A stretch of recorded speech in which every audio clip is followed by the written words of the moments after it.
Assalamualaikum warahmatullahi wabarakatuh. Solih dan solihah, bagaimana kabarnya pada hari ini?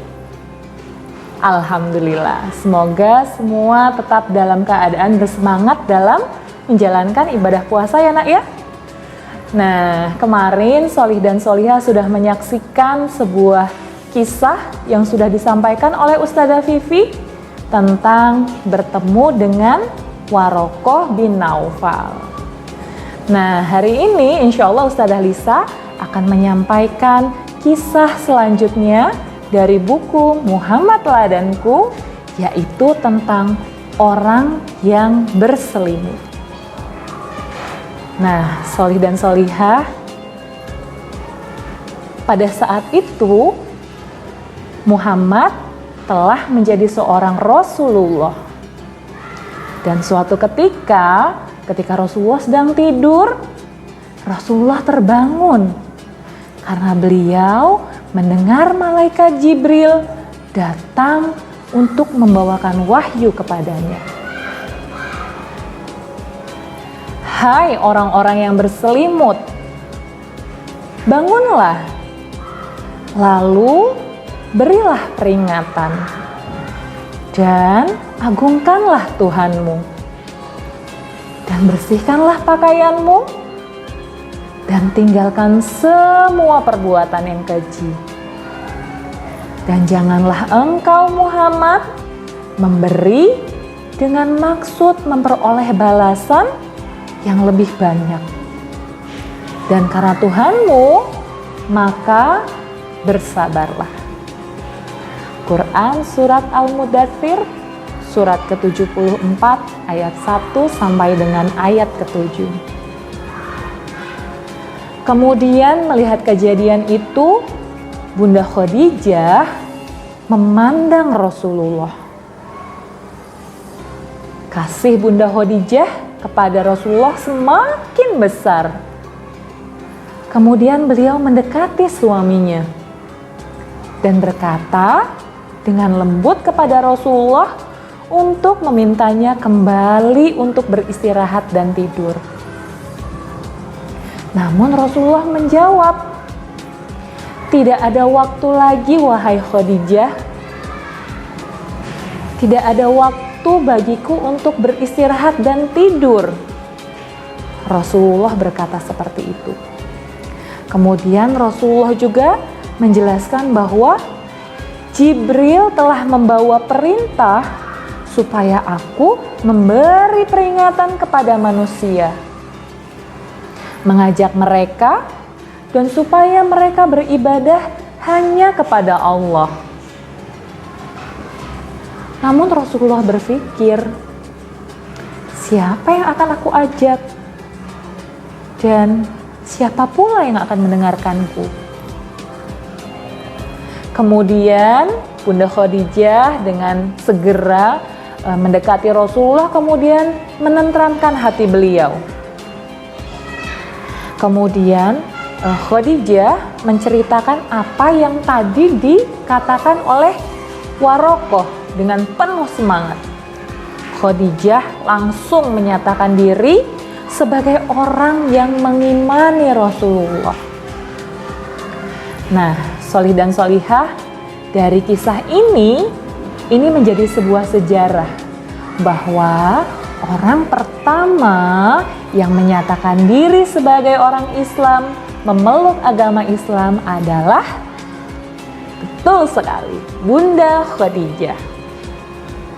Nah, kemudian untuk lebih menenteramkan hati Rasulullah lagi, Khadijah menyampaikan kepada Rasulullah agar Rasulullah dapat menceritakan kepada Khadijah apabila Rasulullah bertemu dengan malaikat Jibril atau ketika malaikat Jibril datang. Nah, Solih dan Solihah, kemudian dijelaskan juga bahwa saat itu malaikat Jibril itu memang benar-benar datang. Namun yang bisa melihat malaikat Jibril hanyalah, betul sekali, hanya Rasulullah Shallallahu Alaihi Wasallam. Nah, pada saat itu Bunda Khadijah sedang duduk di sebelah kiri Rasulullah. Kemudian Bunda Khadijah berpindah ke sebelah kanan Rasulullah. Dan pada saat itu Bunda Khadijah membuka penutup wajahnya.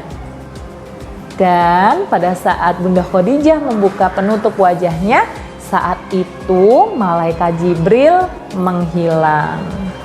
Nah, dari kejadian itu Bunda Khadijah itu semakin yakin bahwa yang datang itu benar-benar malaikat Jibril, bukan seorang jin. Betul sekali.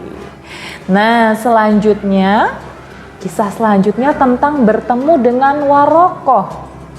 Nah, setelah kejadian yang tadi, tidak lama kemudian Rasulullah Shallallahu Alaihi Wasallam bertemu dengan Warokoh bin Naufal.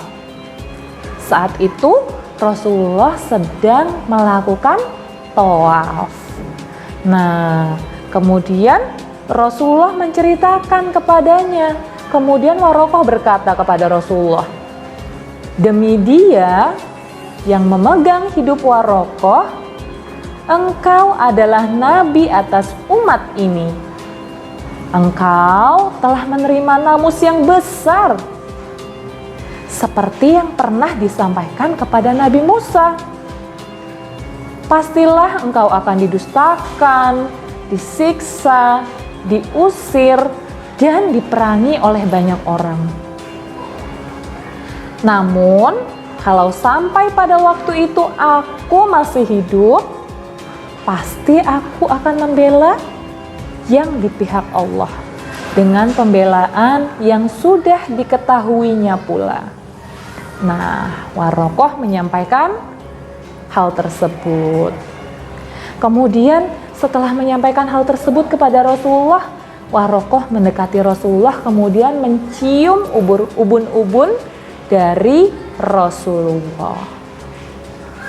Nah, Sholih dan Sholihah, kini Rasulullah setelah kejadian itu beliau memalingkan wajahnya ke sekitarnya, melihat ke arah sekitarnya, dan melihat banyak sekali orang di sekitar Rasulullah yang masih menyembah,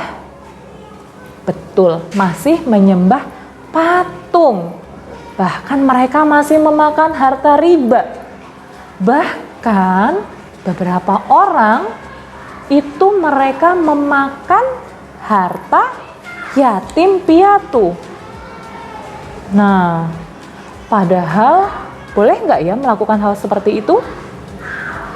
Ya, kita tidak boleh melakukan hal seperti itu. Nah, kemudian Rasulullah melihat bahwa orang-orang tersebut benar-benar berada dalam kesesatan. Nah, kepada orang-orang inilah Rasulullah diminta untuk menyerukan agar mereka segera menghentikan perbuatan tersebut. Namun, bagaimana menurut pendapat Sholih dan Sholihah? Apakah mereka mau begitu saja mengikuti perintah Rasulullah? Ya, betul sekali. Mereka tidak mau dengan mudah mengikuti perintah dari Rasulullah. Orang-orang Quraisy itu benar-benar sangat kuat dalam memegang keyakinan mereka. Orang-orang tersebut bahkan rela untuk berperang dan mati untuk mempertahankan keyakinan mereka. Nah, karena melihat orang-orang Quraisy yang seperti itu, Rasulullah itu membutuhkan wahyu selanjutnya.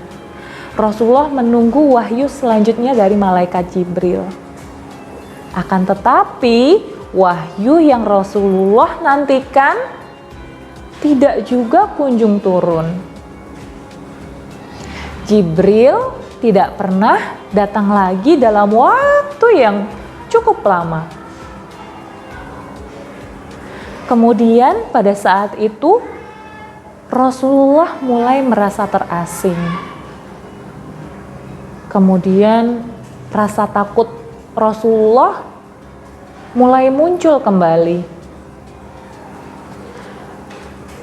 Rasulullah takut jika Allah telah melupakannya, bahkan tidak menyukai Rasulullah. Kemudian pada saat itu Rasulullah kembali pergi ke bukit untuk menyendiri lagi di Goa Hiro. Ingin rasanya beliau membumbung tinggi dengan sepenuh jiwa menghadap Allah dan bertanya-tanya, mengapa kok Rasulullah itu dirinya merasa ditinggalkan? Nah, kemudian Rasulullah berpikir, apa gunanya hidup ini kalau harapan besar Rasulullah untuk menuntun umat ke jalan Allah itu menjadi kering. Nah, Sholih dan Sholihah, pada saat itu Rasulullah merasa putus asa. Beliau menunggu petunjuk selanjutnya dari malaikat Jibril yang akan diturunkan kepada beliau. Nah, kira-kira kelanjutan ceritanya seperti apa lagi ya? Ada yang penasaran? Nah, untuk itu insya Allah besok kisah ini akan dilanjutkan kembali.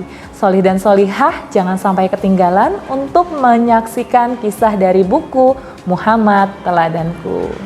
Nah, cukup sekian dulu dari Ustadzah Lisa untuk kisah hari ini. Terima kasih banyak sudah menyimak dengan baik. Sampai berjumpa lagi. Ustadzah tutup. Wassalamualaikum warahmatullahi wabarakatuh.